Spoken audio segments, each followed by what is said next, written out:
हम सब अच्छे और बुरे मूड्स में से गुजरते हैं। कभी हम बहुत खुश होते हैं, एनर्जेटिक होते हैं और एक्साइटेड होते हैं, और कभी हम बहुत गमगीन, बोर और डल हुए होते हैं। जिंदगी ऐसे ही अच्छे और बुरे इमोशंस का इम्तिजाज है। मूड अच्छा होना या खराब होना कोई बुरी बात नहीं है।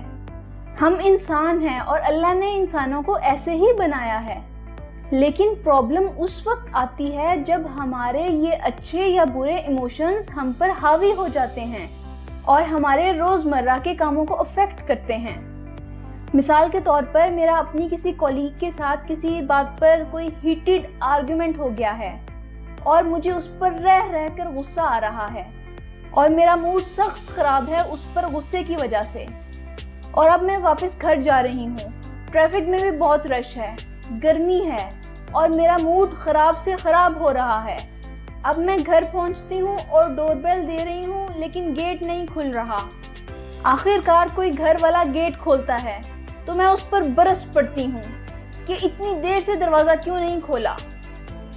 ये आउटबर्स्ट एक्चुअली गेट लेट खुलने की वजह से नहीं है, क्योंकि गेट तो रोज ही इतना टाइम लेता है खुलने में। लेकिन आज क्योंकि मेरा मूड खराब था, इसलिए मेरे खराब मूड ने इस सिचुएशन का फायदा उठाया और आउटबर्स्ट हो गया।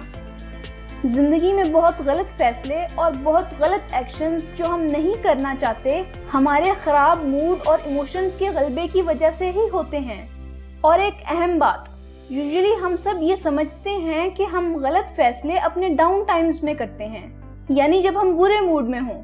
लेकिन समटाइम्स हम अच्छे मूड में भी बुरा और गलत फैसला कर जाते हैं। फॉर एग्जाम्पल, मुझे बुक्स बहुत पसंद हैं और किसी बुक स्टोर पर एक सेल लगी हुई है 80% ऑफ की।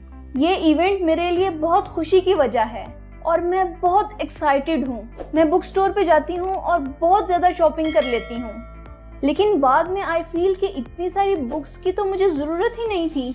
इसलिए इमोशंस और मूड अच्छे हों या बुरे, सबको इनको आइडेंटिफाई करना चाहिए और इमोशंस के इफेक्ट में हमें कोई बड़ा फैसला नहीं करना चाहिए।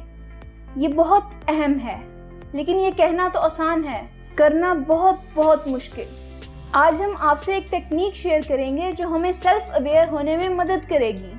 सेल्फ अवेयरनेस इसलिए ज़रूरी है कि हम इसकी मदद से अपने मूड्स को कॉन्शियसली आइडेंटिफाई कर सकते हैं, और जब हम अपने मूड्स को रिकॉग्नाइज करने लग जाते हैं तो उनको कंट्रोल करना आसान हो जाता है।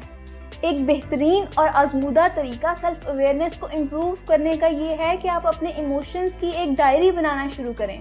उस डायरी में डेली बेस पर अपने अच्छे और बुरे इमोशंस को लिखें। ये आइडेंटिफाई करें कि आपके कौन से इमोशंस किस शख्स, किस वाक़ये और किस सिचुएशन की वजह से राइज होते हैं। इन इमोशंस की वजह से आपने क्या फील किया और आपका क्या रिएक्शन था और आपके जिस्म में क्या चेंजेस आई थी। और अगर आप आज उन इमोशंस के बाद उनको इवैल्यूएट कर रहे हैं तो फिर आहिस्ता आहिस्ता आप ये भी देखना शुरू कर देंगे कि आपको क्या डिफरेंट करना चाहिए था उस टाइम पर, यानी वो काश जो आप करना चाहते थे लेकिन आपने कुछ और कर दिया।